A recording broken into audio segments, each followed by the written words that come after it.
Ma femme a dit à son ami de ne pas se marier. Regarde-moi, je suis coincé avec lui. Je me suis levé. Coincé? Tu es libre maintenant. Et je suis sorti. Mais son bonheur n'a pas duré longtemps et bientôt elle. Amélie a commencé à m'ignorer dans notre propre cuisine. C'était le premier signe évident. Je suis rentré tôt avec 2 sacs de courses, la pluie dégoulinant de ma veste, et elle était au comptoir, en train de polir un verre comme s'il lui devait de l'argent. J'ai posé les sacs. J'ai pris ta sauce marinara préférée, lui ai-je dit, en posant le bocal près de son coude. N'achète pas cette marque, a-t-elle répondu sans lever les yeux. Elle est trop sucrée. La semaine dernière, elle n'était pas assez épicée. Avant ça, trop liquide. J'ai ouvert le réfrigérateur. 3 bocaux à moitié utilisés me dévisageaient comme des témoins. De rien pour la nourriture, ai-je répondu, calme. Je vais cuisiner. Tu peux te détendre. Elle a glissé le verre sur le côté. C'est parce que tu cuisines que la cuisinière est toujours grasse. J'ai plié les sacs à plat et les ai empilés sur l'étagère. Donc, le nouveau reproche, c'est la graisse. Le reproche, a-t-elle dit, en essuyant une surface parfaitement propre, c'est que je porte cette maison sur mes épaules pendant que tu fais je ne sais quoi. Travailler? Payer l'hypothèque? Réparer l'évier hier soir? Je me suis appuyé sur l'îlot. Choisis-en un. Je l'abandonne. Tu pourrais abandonner ce ton, a-t-elle rétorqué. Et peut-être arrêter de prétendre que tu es le seul adulte ici. 1 mois de ça. 1 mois à être des colocataires. Aucune chaleur. Aucun plan pour arranger les choses. J'avais essayé d'entamer une conversation la semaine précédente, en planifiant un moment un samedi comme si nous étions des collègues, et elle avait balayé ça d'un revers de main. Je vais bien. C'est toi qui compliques tout. Maintenant, elle reniflait la sauce marinara que je venais de payer comme si c'était un projet scientifique raté. Asseyons-nous après le dîner, ai-je proposé, calendrier en main. 5 points, 2 solutions, un échéancier. Je ne fais pas de réunion, a-t-elle dit. Je suis fatigué. Si j'avais su où cela menait, j'aurais gardé ce bocal scellé. Elle a posé le verre, a placé le chiffon avec précision, et est sortie comme si elle avait de meilleures choses à faire que de parler à son mari. J'ai cuisiné quand même. J'ai préparé les 2 assiettes. Elle a pris 3 bouchées et a laissé son plat dans l'évier. Puis elle a mis une émission sur les crimes réels dans la chambre, à un volume qui signifiait que je n'étais pas invité. Cette nuit-là, j'ai mis le lave-vaisselle en marche, j'ai transféré de l'argent sur mon compte d'épargne personnel et j'ai posé ma bague sur la commode. Je ne partais pas. Je traçais une ligne que seul moi avais besoin de voir pour le moment. Le lendemain matin, j'ai redéfini les règles de la maison. Pas de roulement de tambour, pas de discours. J'ai vidé la moitié de mon placard dans des bacs et je les ai déplacés au garage. J'ai mis un cadenas sur mon armoire à outils et sur le tiroir classeur contenant nos documents. J'ai installé un lit de camp dans le bureau et y ai roulé mon portant à vêtements.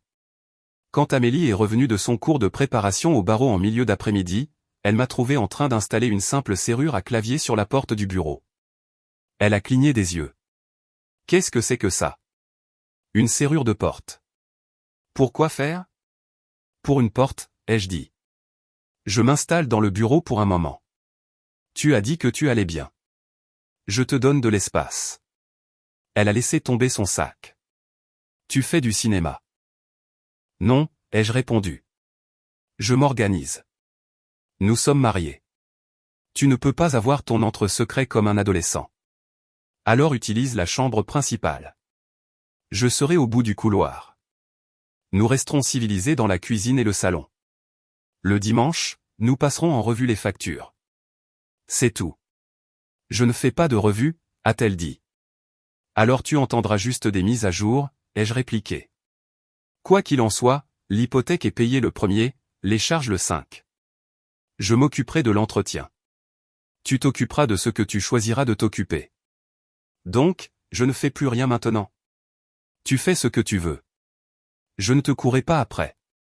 Elle m'a regardé fixement, comme si les meubles s'étaient mis à parler. Tu n'as pas le droit de fixer les règles tout seul.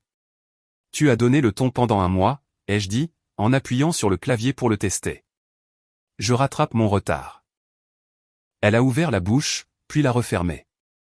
Bien, a-t-elle dit finalement. Fais ce que tu veux. C'est ce que je fais. Nous avons fonctionné comme ça pendant une semaine. Elle se déplaçait autour de moi comme si j'avais loué une chambre dans son immeuble. Froide, puis sarcastique, puis sa nouvelle manie, de petites exigences qui se matérialisaient au milieu d'une tâche. Le jeudi, j'étais sous l'évier en train de resserrer un siphon qui fuyait. Pendant que tu es là-dessous, a-t-elle dit d'en haut, peux-tu aussi réparer le broyeur? Il fait un bruit. Il a 10 ans, ai-je répondu en vérifiant le tuyau. Je le remplacerai le week-end prochain.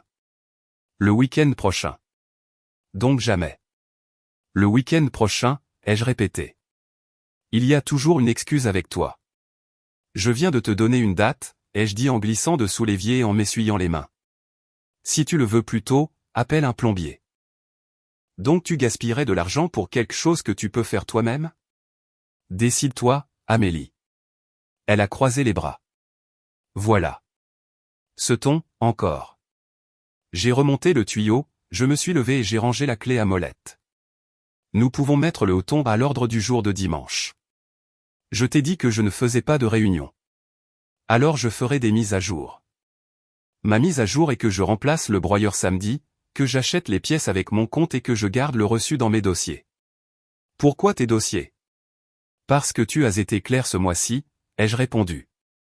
Tu vas bien, je vais bien, et j'aime avoir mes reçus là où je peux les trouver. Son rire était petit et méchant. Toi et tes précieux petits systèmes. Il paie pour la maison dans laquelle tu vis, ai-je répondu, sans colère, comme si j'annonçais la météo. Je rentrerai tard ce soir. Les inspections à l'entrepôt ont pris du retard. Il y a du poulet qui décongèle. Elle a eu un sourire narquois. Bien sûr que tu seras en retard. Bien sûr. En partant, j'ai envoyé un texto à Romain, notre directeur des opérations, pour lui dire que je passerais par le quai de chargement. J'avais besoin de changer d'air. Nous avons réglé un problème de palette, pris un café à la machine près des portes de la baie, et quand j'ai mentionné la situation à la maison, Romain a secoué la tête. Tu lui donnes trop? A-t-il dit, en tapotant le bord de sa tasse. J'ai déjà repris la plupart des choses. Reprends tout, a-t-il répondu. Ne lui laisse rien sur quoi frapper. Je suis rentré à la maison avec une décision de plus à prendre, les budgets. Cette nuit-là, j'ai déplacé nos fonds communs sur le compte à partir duquel je paie les factures, je les retiré de la carte de crédit que j'avais ouverte à mon nom avant notre mariage, et j'ai mis en place 2 allocations, une pour les produits de première nécessité du ménage, une pour les réparations imprévues. Les 2 nécessitaient ma confirmation. J'ai apporté le document à la table le dimanche et je l'ai posé. Qu'est-ce que c'est? A-t-elle demandé, en remuant son thé sans le boire. Nouveau système. Une carte commune pour les courses et l'essence. Pour les gros achats, demandez d'abord. Quelque chose de personnel? Ta carte. Elle a tourné la page. Pour que tu puisses jouer au shérif et refuser. Pour que je puisse voir ce que nous dépensons et savoir que les lumières resteront allumées, ai-je répondu. C'est une maison, pas un distributeur automatique. Elle a penché la tête. Tu me punis? Non. Tu nous protèges? Je n'ai pas besoin de protection. Alors tu ne le remarqueras pas, ai-je dit, parce que tu n'as besoin de rien. Elle a regardé fixement pendant une longue seconde. Tu te crois malin. Je me crois clair. Elle a repoussé le papier, les lèvres pincées. Fais ce que tu veux. Je sors. D'accord. Elle est partie. 10 minutes plus tard, elle est revenue et a posé une tasse à emporter de mon côté de la table. Pour ta route demain, a-t-elle dit. Caramel, celui que tu aimes. C'était la première lueur de douceur depuis des semaines. Je n'ai pas fait de discours. J'ai juste hoché la tête. Merci. Elle a haussé les épaules. Tu n'es pas le seul à pouvoir être organisé. Bien. Je fais des pâtes ce soir, a-t-elle ajouté. Ta sauce marinara est bonne. J'étais de mauvaise humeur. D'accord. Elle s'est détournée. Ce soir-là, elle a cuisiné, a mis l'assiette devant moi, et a même posé des questions sur l'entrepôt. Cela semblait assez normal pour que j'aie failli enlever la serrure de la porte de mon bureau. Puis, après le dîner, elle a ouvert son téléphone et a dit à quelqu'un à voix haute qu'elle ne pouvait pas parler longtemps parce qu'elle avait des affaires de la maison à passer en revue. Elle a prononcé ces mots en me regardant comme un comédien qui vérifie si sa blague a fait mouche. J'ai rincé mon assiette et je suis allé au bureau. Lundi matin, j'ai trouvé la tasse à emporter toujours sur la table, à moitié vide et diluée, le mot « caramel » écrit au marqueur était bavé. En plein virage, j'ai pensé, pas un changement, une prise de température. Le deuxième tournant est survenu une semaine plus tard, au barbecue dans le jardin de Nathan et Jessica. Nathan est mon voisin d'en face, un pompier avec un sourire qui vend des billets de tombola. Tout le quartier s'est pointé. Les enfants couraient dans les arroseurs. Quelqu'un a traîné une enceinte à l'ombre. Des gens du bureau de Jessica sont venus avec des salades et des histoires. Je suis venu seul. Amélie avait dit qu'elle n'était pas d'humeur pour les conversations futiles. À 21h, elle est arrivée quand même, dans une robe d'été et des lunettes de soleil au crépuscule, comme si elle était sur une couverture de magazine que le reste d'entre nous n'avait pas vue. Jessica lui a fait signe d'entrer. Regardez qui a décidé de nous honorer de sa présence. Il fallait que je passe dire bonjour avant ma remise à 0 du dimanche, a dit Amélie en embrassant la joue de Jessica. Ces week-ends vous échappent. Elle s'est dirigée vers moi, les doigts traînant sur les chaises pliantes comme si elle choisissait une performance. Salut, a-t-elle dit. Salut. Tu ne m'as pas envoyé l'heure par texto, a-t-elle noté, en regardant dans la glacière. Nathan a envoyé l'invitation, donc tu n'as pas pu la transférer. Tu as dit que tu n'étais pas d'humeur. Elle a pêché une eau gazeuse et a ouvert la canette. J'ai changé d'avis. Tant mieux pour toi, ai-je répondu. Neutre, elle a balayé la cour du regard. C'est beaucoup pour des hot dogs. La communauté, ai-je dit. Les gens aiment ça. Les gens aiment le bruit, a-t-elle corrigé, en souriant à Nathan de l'autre côté de la pelouse. Où est la nourriture? J'ai montré du doigt. Elle s'est dirigée par là, en me frôlant l'épaule comme par accident. Sur le chemin du retour, elle s'est accrochée à une femme que je n'avais pas rencontrée. Grande, cheveux noirs, un diamant nude captant les guirlandes lumineuses. Julien, a dit Jessica en s'approchant avec elle, voici Natacha de mon bureau. Elle s'est fiancée la semaine dernière. Félicitations, ai-je dit à Natacha en lui serrant la main. C'est une belle pierre. Natacha a ri. Merci. Je n'arrête pas de la cogner partout. Je ne savais pas que les bijoux avaient une courbe d'apprentissage.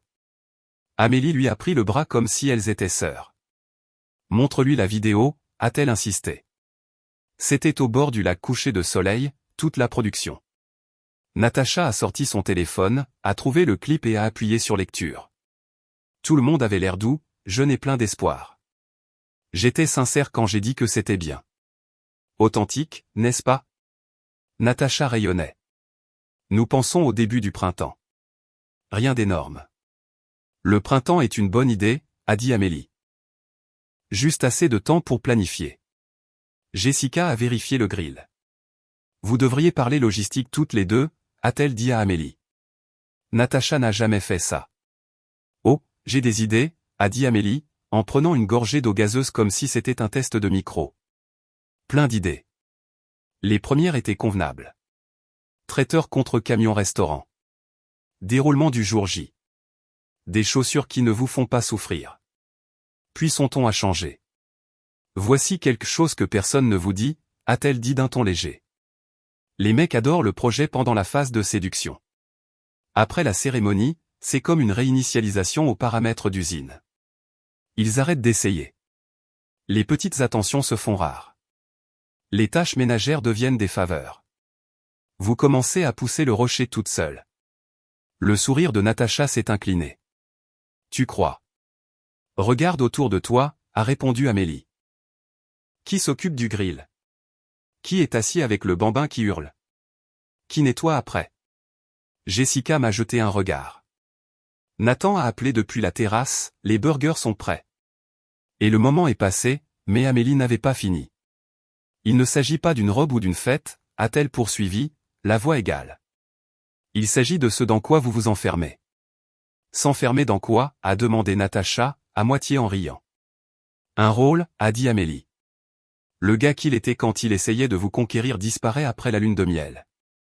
Natacha, suis-je intervenu doucement, ne demande pas l'avis de tout le monde sur ta relation lors d'un barbecue. Amélie m'a lancé un sourire sans chaleur. Tu n'es pas d'accord, Julien? Je pense que tu devrais parler de ce qui compte pour toi et voir si cela correspond à l'homme en face de toi. Si diplomate, a-t-elle dit. Tu as manqué ta vocation. Natacha nous a regardés, incertaine. Je ne te dis pas quoi faire, a poursuivi Amélie. Sois juste honnête avec toi-même. Si quelque chose te semble bizarre, ne t'engage pas pour 20 ans à réparer quelqu'un. Ou, ai-je dit, ne laissez pas les mariages des autres s'installer gratuitement dans le vôtre. Jessica a toussé. Les burgers, tout le monde. Après ça, la soirée ne tenait plus qu'à un fil. J'ai gardé mes distances. Amélie riait avec Natacha près des guirlandes lumineuses, se penchait pour des chuchotements qui faisaient mordre la lèvre à Natacha. En sortant, Nathan m'a accompagné jusqu'au portail. Ça va, a-t-il demandé, assez bas pour que personne d'autre n'entende. Je suis réveillé, ai-je dit. Tu peux rester chez moi si tu as besoin d'espace. J'ai le bureau. Merci.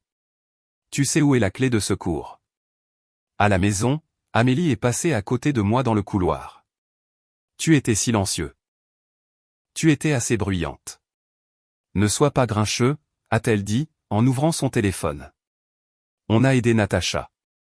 Tu as aidé Natacha avec ton humeur, ai-je répondu, en entrant dans le bureau. C'est tout. 2 nuits plus tard, j'étais de nouveau tard à l'entrepôt, en train de compter des étagères, quand Amélie a envoyé un texto, Natacha passe. Elle a besoin de conseils. Sois normal. J'ai répondu avec un pouce levé et j'ai fini mes notes. En arrivant dans notre allée, j'ai vu la berline de Natacha et 2 silhouettes à travers la fenêtre du salon. Je me suis arrêté dans la voiture pendant 1 minute. Les lumières de la maison formaient un rectangle doux sur la pelouse, comme une scène pour laquelle je n'avais pas auditionné. À l'intérieur, elles avaient étalé des magazines et des échantillons sur la table basse. Amélie était assise de biais vers Natacha, comme un entraîneur. Le voilà, a-t-elle annoncé comme si j'étais le serveur. Julien, c'est le moment où tu fais semblant d'être encourageant. Je suis toujours encourageant, ai-je dit en accrochant ma veste. Bien sûr, a-t-elle répondu. Assieds-toi. Souris. Ne corrige pas, Natacha a fait un signe de la main hésitant. Salut. Salut, ai-je répondu. Félicitations encore. Merci, a-t-elle dit. On parle juste de tout. Tout, a répété Amélie. Budget, liste d'invités, stratégie de sortie. Le front de Natacha s'est plissé. Stratégie de sortie? Permettez-moi de mettre l'histoire en pause 1 seconde. Si vous écoutez toujours, veuillez cliquer sur le bouton « J'aime » de cette vidéo. Cela aide vraiment YouTube à montrer cette histoire à plus de gens. Merci beaucoup pour votre soutien. Maintenant, revenons à l'histoire. Au cas où tu verrais qui il est vraiment après les vœux, a dit Amélie en tournant une page. Si vous mettez votre argent en commun trop tôt, ça devient compliqué. Si tu emménages chez lui, ça devient sa maison. Si tu achètes trop de choses en même temps, tu perds ton moyen de pression. Les gens ne le disent pas parce que ça semble cynique, mais je suis ton ami. Je te le dirai, Natacha. Natacha, ai-je dit en gardant ma voix égale, si tu es excitée et que tu as une relation saine, planifiez ensemble et profitez-en. Gardez vos propres comptes. C'est bien. Le reste dépend de votre relation. Tu vois. Amélie a levé les mains. Monsieur Tableur sait de quoi je parle. Il garde tout dans des dossiers séparés. Ça s'appelle de la documentation, ai-je répondu. C'est comme ça que les gens qui paient des hypothèques tiennent leur compte. Si romantique, a-t-elle dit. Raconte à Natacha comment tu me courtises, Julien. J'ai regardé Natacha, pas Amélie. On avait l'habitude de cuisiner les mardis et de regarder de vieux films. Elle aimait ça. Amélie a eu un sourire narquois. On avait aussi l'habitude d'avoir un homme qui n'enregistrait pas ses corvées dans une application. Je n'ai jamais enregistré de corvée dans une application, ai-je dit. C'est tout comme, a-t-elle lancé sèchement. Bref, Natacha, voilà le point, ne te précipite pas sur la partie légale. Prends ton temps. Vois comment il est après la bague. Natacha s'est de nouveau mordu la lèvre. Je veux dire, je l'aime. Aime-le, a dit Amélie rapidement. Sois juste intelligente. Puis elle s'est penchée en arrière et m'a souri avec une douceur qui aurait pu glacer un gâteau. Au fait, j'ai récupéré ton nettoyage à sec, a-t-elle annoncé. Et j'ai pris ton wrap préféré pour le déjeuner de demain. Il est dans le frigo. De rien. Natacha semblait soulagée. De la douceur, enfin. J'ai hoché la tête une fois. Merci. Amélie a fait tourner la languette de l'eau gazeuse. Tu vois? Je peux aussi être attentionné. Nous avons maintenu un ton neutre pendant encore 20 minutes. Puis l'interrupteur a basculé. Natacha lui a demandé comment était la vie de couple après 3 ans. Et Amélie a ri comme si c'était le gros titre. C'est comme un abonnement que tu ne peux pas annuler sans pénalité, a-t-elle dit. Tu penses acheter un partenariat, mais ce qui arrive, ce sont juste des factures et des attentes. Ce n'est pas vrai pour tous les mariages, ai-je répliqué. Elle a haussé les épaules. Peut-être pas, mais regarde celui-ci. Elle a fait un geste vers moi avec une sympathie ouverte et théâtrale, puis a tourné son visage carrément vers Natacha. Regarde-moi. Je suis coincé, marié à ça. Est-ce que tu veux vraiment ça? Ça y était. Clair. Sans équivoque. La pièce est devenue si silencieuse que je pouvais entendre le bourdonnement du réfrigérateur. Les yeux de Natacha se sont agrandis. Je me suis levé, j'ai marché jusqu'à la table basse et j'ai enlevé ma bague. Je l'ai posée à côté de la pile de magazines de mariage. Coincé, ai-je dit, calme comme un caissier de banque. Ne t'inquiète pas. Je vais te libérer. Le sourire d'Amélie s'est brisé comme un rideau qui se lève pour révéler les coulisses. Elle s'est tournée vers Natacha, tapotant la bague avec un ongle. Tu vois? Au moins la moitié de ces affaires pourrait être à toi si tu joues bien tes cartes. Elle a ri pour de vrai, comme si elle avait dérapé et avait finalement apprécié. Natacha a reculé comme si elle avait senti de la fumée. J'ai souri en retour, non pas à la blague, mais à la clarté. J'ai ramassé ma bague, l'ai jetée dans ma poche pour ne pas oublier qu'elle m'appartenait, et je suis allé au bureau. J'ai attrapé le sac d'urgence que j'avais préparé 2 semaines plus tôt. L'essentiel, documents, double des clés, une clé USB avec des scans, une brosse à dents, 2 chemises, un jean, des chaussures de course. J'ai fermé la porte du bureau, tourné la serrure par habitude, puis je l'ai déverrouillée parce que ce moment ne méritait aucun son de dissimulation. Dans le salon, Amélie a penché la tête. Où vas-tu? Dehors, ai-je répondu. Tu fais une scène. Non, ai-je dit. J'en termine une. Natacha s'est levée. Je devrais. Reste, lui ai-je dit. C'est ta consultation. Je suis allé dans la chambre, j'ai pris mon portefeuille sur la table de nuit, j'ai sorti du tiroir une petite enveloppe ignifugée et je l'ai mise dans mon sac. De retour dans le couloir, Amélie m'a suivi, sa voix redevenue mielleuse. Julien, allez. C'était une blague. Il y a 2 sortes de blagues, ai-je dit. Celles qui font rire les gens et celles qui disent ce que tu penses depuis un moment. Tu vas trop loin. Je vais exactement aussi loin que tu m'as mené. Elle a changé de tactique. Bien, pars. Mais laisse les cartes de crédit. Non.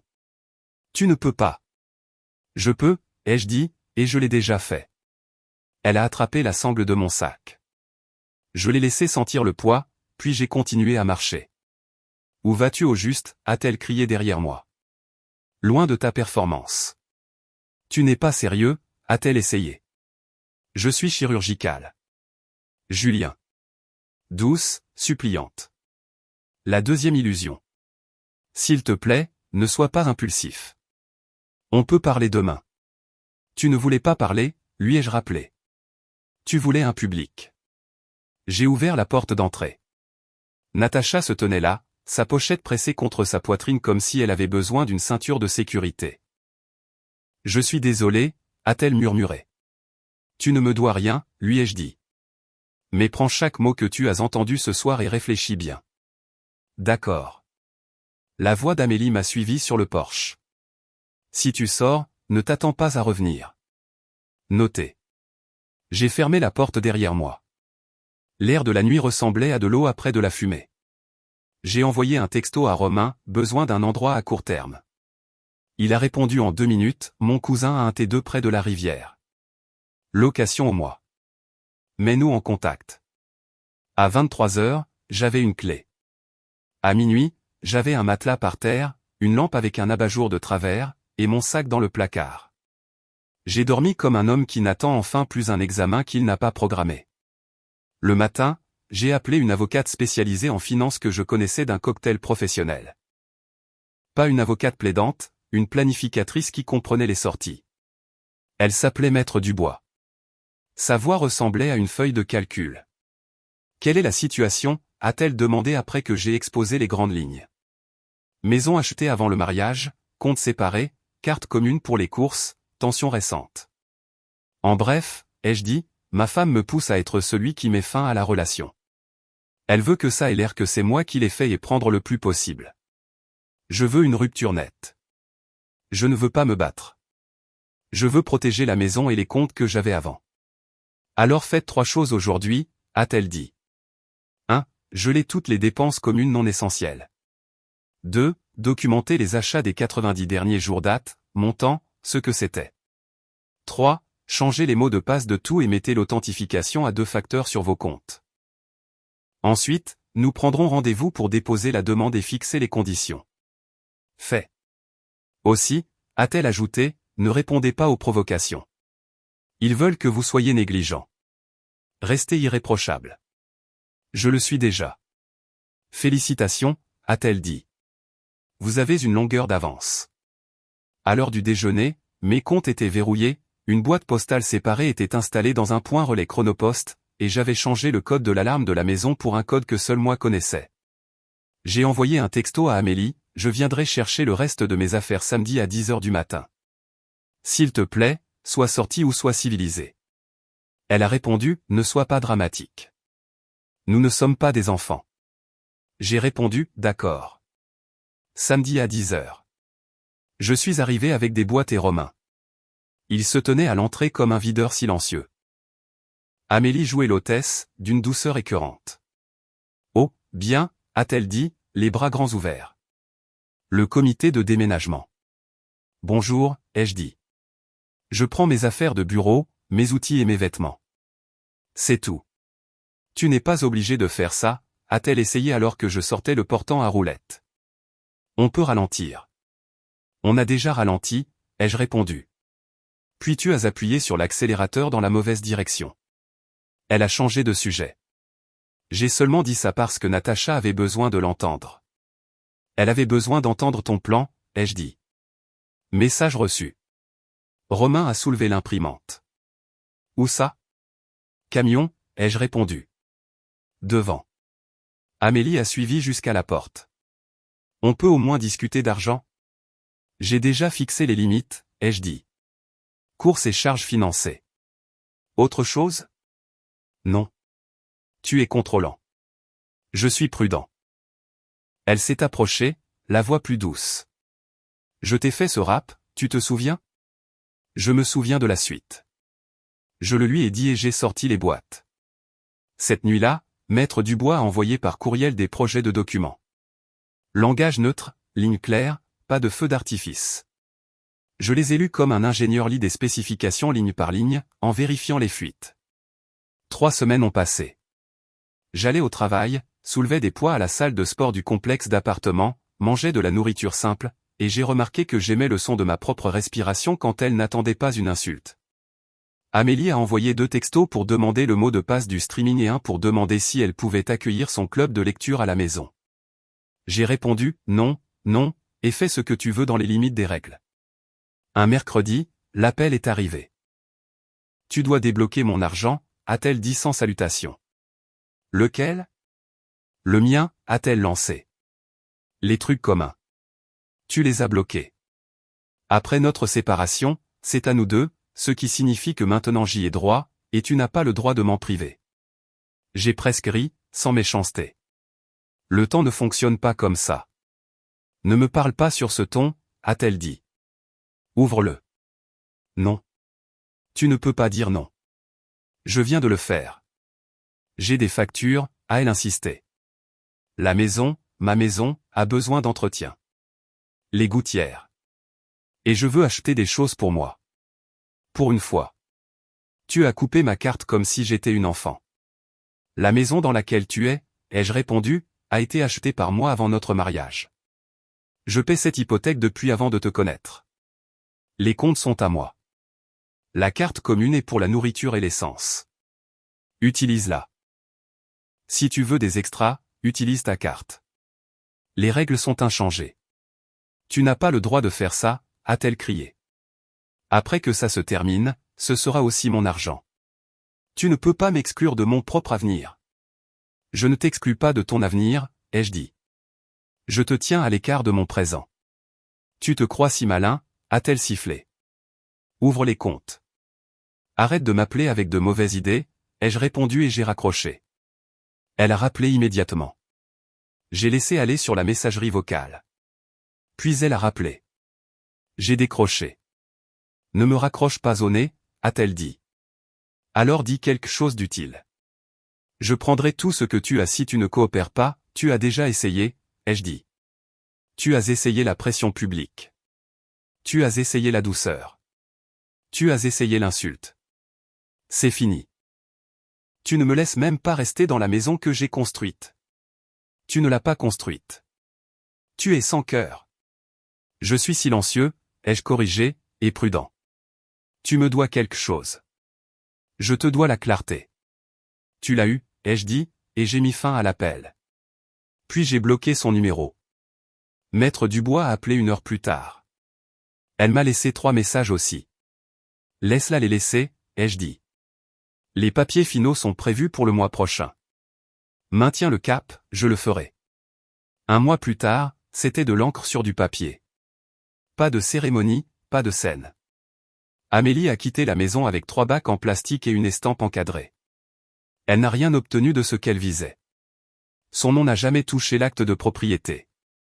Les comptes sont restés avec l'homme qui les avait ouverts. Maître Dubois a envoyé un court courriel, tout est réglé. J'ai envoyé une courte réponse, merci. Romain m'a emmené manger un burger et n'a pas porté de toast. Il a juste mangé et a laissé le silence être amical. Amélie a envoyé un texto d'un nouveau numéro 2 semaines après ça, j'ai besoin d'aide pour couvrir quelques trucs. Je n'ai pas répondu. Elle a écrit de nouveau, c'est juste jusqu'à ce que je me stabilise. Je n'ai pas répondu. Puis elle a tenté une dernière approche avec grâce. Je suis désolé, a-t-elle écrit. J'étais sous pression. Je ne pensais pas ce que j'ai dit ce soir-là. On peut parler? J'ai tapé slowly, je suis content que tu aies pris contact. Je ne t'en veux pas. Je ne suis pas disponible. Puis j'ai posé le téléphone face contre table et j'ai pris la respiration la plus facile de mon année. Je ne vais pas dépeindre ça comme une renaissance spectaculaire. Pas de feu d'artifice, juste une paix qui n'avait pas besoin de permission. La maison. J'ai décidé que je n'en voulais plus. Je l'ai vendue, j'ai pris la plus-value et j'ai acheté un endroit plus petit sur une colline avec un atelier à l'arrière. Un vieux pick-up est garé dans l'allée, plus vieux que ma dernière voiture et plus facile à aimer. Le bureau de la nouvelle maison a un bureau aux lignes épurées et une chaise qui traite mon dos comme un adulte. Je garde la bague dans une petite soucoupe près de la lampe. Pas comme une relique, juste comme un rappel. Personne n'est coincé qui peut utiliser ses mains. Le travail a repris. Nous avons décroché 2 contrats parce que je ne rentrais pas en courant à la maison pour mettre en scène une guerre froide. J'ai fait une partie de pêche avec Nathan. Il a bu du thé glacé et m'a dit que Jessica pensait que ma nouvelle maison avait l'air d'avoir été organisée par un professionnel. J'ai dit, c'est le cas. Moi. Romain a rencontré quelqu'un, une personne bien et stable. Je me suis tenu avec eux près d'un camion de tacos et je n'ai senti rien d'acéré dans ma poitrine. Un samedi au marché de producteurs, j'ai rencontré Adrienne. Elle dirige une petite équipe d'aménagement paysager.